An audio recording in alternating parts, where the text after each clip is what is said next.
Bienvenue à toutes et à tous, heureux de vous retrouver sur le débat du 12-15 sur Gabon 24. Vous le savez, le 20 mars, un drame est survenu sur la plateforme Bakuna de l'entreprise Perenco au large de Mayumba.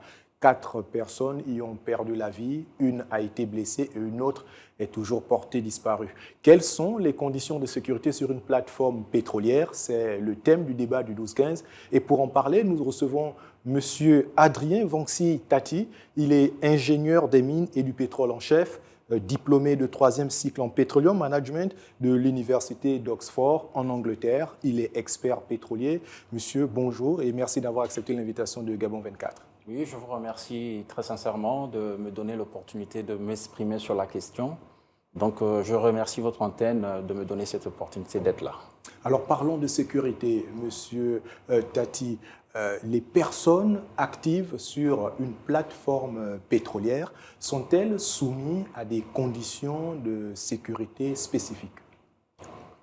Oui, il faut le dire. D'abord, il faut revenir sur le thème sécurité sur une plateforme pétrolière. Vous savez qu'une plateforme pétrolière peut abriter entre 200 et 300 personnes parfois. Et donc, la sécurité doit y être maximale. Lorsqu'on parle de sécurité sur une plateforme pétrolière, il faut savoir que cette sécurité est à peu près de même niveau, sinon même parfois plus, qu'une sécurité au sein d'une base militaire. Rien n'est laissé au hasard. Rien n'est laissé au hasard parce que les enjeux sont très énormes et comme nous le déplorons tous pour nos compatriotes qui sont décédés à la suite de ce drame, nous pouvons dire que la moindre faille, la moindre défaillance entraîne les conséquences que nous venons de voir, que nous déplorons aujourd'hui. Monsieur Tati, pouvez-vous nous dire concrètement comment se déploie la sécurité sur un site pétrolier? Pouvez-vous peut-être nous citer quelques mesures importantes à respecter sur une plateforme pétrolière? Oui, sur une plateforme pétrolière, le système de sécurité se base d'abord en amont sur la capacité des personnes qui s'y trouvent à pouvoir encadrer toutes les données nécessaires à leur sécurité. Alors, cela nécessite, notamment sur les plateformes pétrolières, une capacité énorme en matière par exemple, d'incendie, couverture des incendies, sécurité au niveau des incendies, mais également une sécurité accrue sur les différentes passerelles, de façon à ce qu'il n'y ait aucun ombrage, aucune difficulté à se mouvoir. Alors, Monsieur Tati, parlons justement un tout petit peu des causes d'un accident comme celui qui est survenu sur la plateforme Bakuna de l'entreprise Perenco. On le sait, une enquête est en cours. Nous n'allons pas préjuger des conclusions de l'enquête, mais vous qui êtes un expert, quand on est sur une plateforme de ce type, quelles peuvent être les causes d'un incendie sur ce type d'environnement? Oui, effectivement, nous allons le dire pour le déplorer, mais il faudrait d'abord qu'on se dise bien que notre exercice ici, ce n'est pas forcément d'indexer la compagnie, les opérateurs économiques de cette plateforme, notamment l'opérateur principal, industriel principal. Ce n'est pas ça notre exercice. Notre exercice, c'est de pouvoir dire des choses qui peuvent permettre pour l'avenir de ne plus retomber sur ces mêmes travers. Tout à fait, nous sommes tout à fait d'accord sur le principe, M. Tati, mais il faut quand même le reconnaître. Oui, c'est un accident déplorable. Oui, déplorable. Voilà, ce n'est pas souhaité, c'est survenu, mais il est quand même important de connaître les éléments qui ont pu entraîner à ce type de situation, justement pour éviter que cela ne se reproduise. Par exemple, un élément peut-être mineur, je ne sais pas, vous m'en direz, c'est vous le spécialiste, mais on parle aussi de problèmes de qualification. Est-ce que vous pensez que ce type d'accident peut être lié à des problèmes de qualification des acteurs sur le secteur? C'est fort possible, parce que c'est un exercice humain, et qui dit exercice ou activité humaine nous amène forcément à jeter un regard sur la qualité des personnes, leur technicité, leur formation, etc. Mais là, à partir de ce moment, cela reviendrait à dire finalement que l'entreprise, lorsqu'elle embauche, lorsqu'elle engage certains compatriotes, a un devoir de s'assurer quand même d'un certain niveau, à minima, de connaissances, notamment sur les éléments de sécurité, la formation en matière de sécurité, parce que d'ailleurs, en nous apprenant que les personnes qui étaient sur le site n'étaient même pas embauchées directement dans cette entreprise. Il s'agissait encore là de sous-traitants. Bon, oui, il s'agissait des sous-traitants. Bon, je ne dénote de rien, mais ce qui est certain, c'est qu'on ne peut pas mettre sur une plateforme des personnes qui ne sont pas aguerries à une certaine technicité. Hein, si c'est ça, c'est une erreur majeure. Alors, sans préjuger, puisqu'il y a une enquête qui est en cours, mais sans préjuger ou même sans vouloir influencer ou orienter les décisions de cette enquête-là, les résultats de cette enquête, nous pouvons dire que, sans risque de se tromper en tout cas, que ce genre d'accident arrive lorsque quelque part il y a une négligence humaine, il y a une défaillance humaine. Parce que aujourd'hui, nous sommes au XXIe siècle, le pétrole est exploité pratiquement depuis plus d'un siècle à travers le monde. On ne peut pas comprendre en 2021 qu'il y ait ce genre d'accident. Finalement, cette négligence, comment peut-elle se traduire? Négligence humaine. Moi, je parlerais de négligence humaine, tout simplement. Et qui dit négligence humaine dit quelque part que la haute hiérarchie du groupe n'a pas tenu compte d'un certain nombre de données, n'a pas pu faire les choses comme elles devraient être faites. C'est-à-dire, vous êtes un spécialiste, pourrait ne pas avoir tenu compte d'un certain nombre de données, lesquelles par exemple? La qualité des machines en place, leur vétusté, peut-être que ce sont des vieilles machines, la formation, vous en avez parlé, du personnel appelé à manipuler ces machines, parce que apparemment c'est une explosion des chaudières. Donc ça voudrait dire qu'on a laissé passer une pression un peu trop forte, sinon trop forte, certainement pour essayer d'augmenter la production, mais cela a entraîné cette catastrophe, qui est une catastrophe. Dites-nous tout, lorsqu'on augmente la pression, il faudrait avoir effectivement un contrôle là-dessus? Mais tout à fait, parce que le contrôle, généralement à ce niveau-là, se fait sur ordinateur. Contrôle et assistance par ordinateur. Alors mais il faut dire que ce genre d'appareils sur les sites sont des appareils qu'on doit contrôler tous les jours.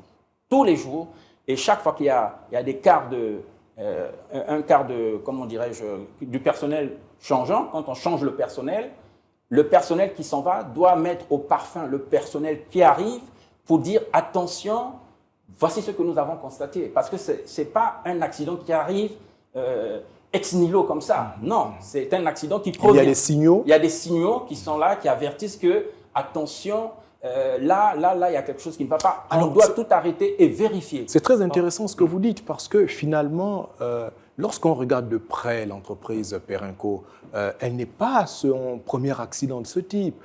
Cette entreprise a déjà fait parler d'elle ailleurs, toujours dans le cadre de ce type d'accident. Oui, malheureusement, je veux le dire vraiment pour le déplorer et que mes amis de Perenco m'en excusent, mais ça fait déjà un peu trop. Hein. Il n'y a pas longtemps, là, on parlait des cuves qui débordaient. Oui, à Port-Gentil. À Port-Gentil, c'est pas normal. Au Cap-Lopez, précisément. Au Cap-Lopez. J'ai été informé parce que j'étais là-bas du côté de Matadi, en RDC, que par le passé, il y avait eu aussi ce genre de problème. Alors, à la répétition, on a l'impression qu'il y a vraiment une négligence permanente, malheureusement. Et nous, qui sommes un peu dans le monde de l'industrie pétrolière, nous déplorons cela et nous ne pouvons demander qu'à nos amis de Perenco d'être un peu plus regardants, parce que là, Le pire est arrivé. Voilà, nous déplorons des pertes humaines. Des pertes humaines, effectivement. Voilà, il y a eu cette explosion du réservoir du Cap Lopez. Voilà. Bon, la situation a pu être maîtrisée. Heureusement, on n'a pas déploré de pertes en vie humaine. Oui. Or là, il y a une répétition et voilà que des compatriotes en perdent la vie. Mais à côté d'une entreprise qui exploite le pétrole dans un État, et on le sait, hein, le pétrole dans notre pays contribue à plus de 60% du budget, donc on comprend l'importance de l'apport de cette entreprise quand même dans l'économie locale, mais quelque part, il y a quand même des instruments pour pouvoir mener des contrôles sur l'exercice de ce type d'activité. Est-ce que là également, cet accident finalement démontre qu'il a pu y avoir, vous le disiez à l'instant, de négligence? Oui, ce que vous dites, c'est réellement ce qui se passe. Et là aussi, nous allons le déplorer, que nous, État, enfin l'État gabonais, étant donné que ce secteur est un secteur clé de notre économie, vous avez dit 60%, c'est cela, c'est exactement cela. Il se trouve que malheureusement, l'État ne joue pas réellement son rôle de contrôleur de l'activité. Pourquoi, monsieur? Est-ce que l'État se sent faible face à la puissance économique et financière de ces entreprises? Non, l'État ne devrait pas se sentir faible parce que l'État est souverain.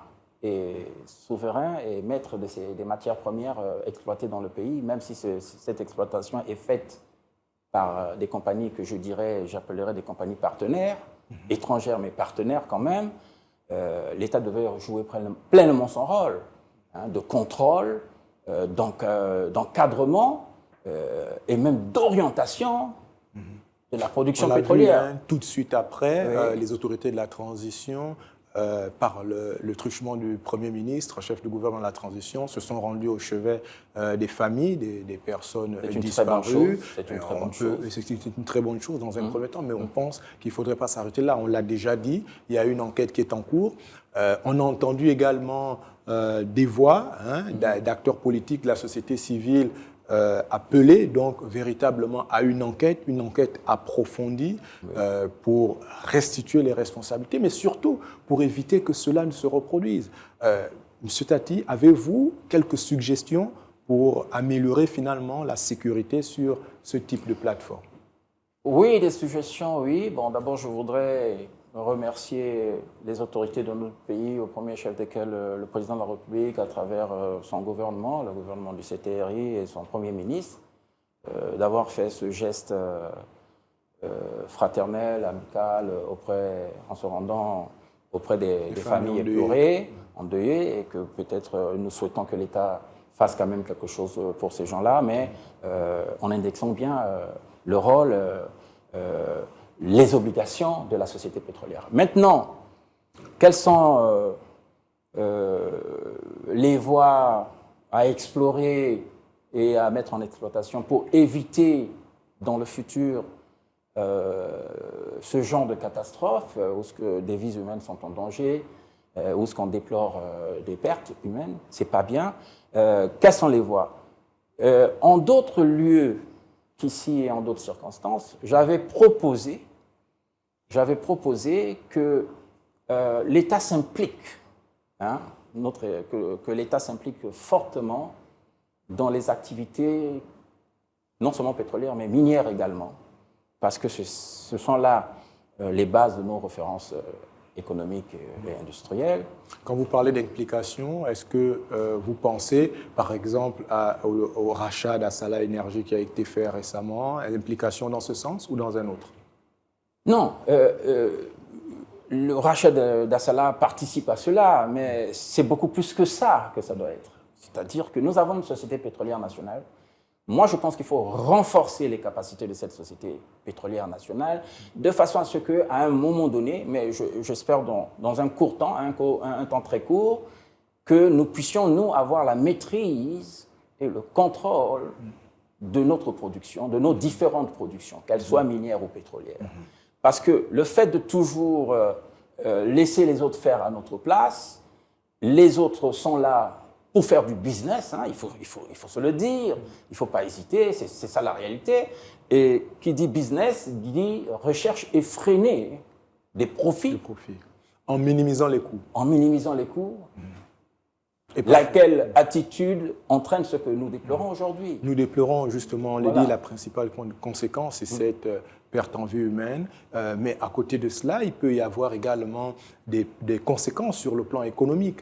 Quelles peuvent être Mais tout à fait. Lorsque une plateforme comme celle-là, je ne sais pas si la production a été arrêtée ou bien s'ils ont très vite repris la production, mais vous savez, Perenco, c'est pratiquement le premier producteur dans le pays. Hein.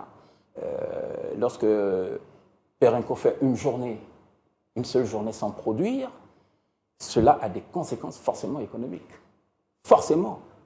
Les pertes sont très énormes. Hein, très énormes. Donc, il faudrait qu'on fasse tout pour éviter ça. Mais je voudrais revenir, si vous voulez bien me l'accorder, sur quelque chose de très important, c'est la formation. Vous m'entendez parler, je parle de ces choses-là avec beaucoup d'aisance. C'est parce que je pense que j'ai quand même eu la chance d'avoir été bien formé, que ce soit dans les différentes écoles où je suis passé, que ce soit à travers les expériences dans le monde du travail. Tout ça concourt à la formation de quelqu'un. Il faut renforcer la formation. Il faut renforcer la formation. Mettre en place des instituts de formation spécialisés. Oui, les instituts, bon, il y en a, mais il faut soutenir ces institutions-là de façon à ce que les enfants soient bien formés. Mais j'insiste que ce ne soit pas seulement dans le pétrole, mais dans tous les domaines, et notamment dans les domaines miniers et pétroliers. Les conséquences, on le sait, le Gabon se veut être un État leader dans la protection de l'environnement, mais ce type d'accident peut également avoir des conséquences sur le plan environnemental. Tout à fait, tout à fait. Bon, là, je n'ai pas l'information quant à savoir s'il y a eu des fuites d'huile. Hein, je n'ai pas cette information, mais généralement, lorsqu'il y a des fuites, effectivement, l'environnement est touché.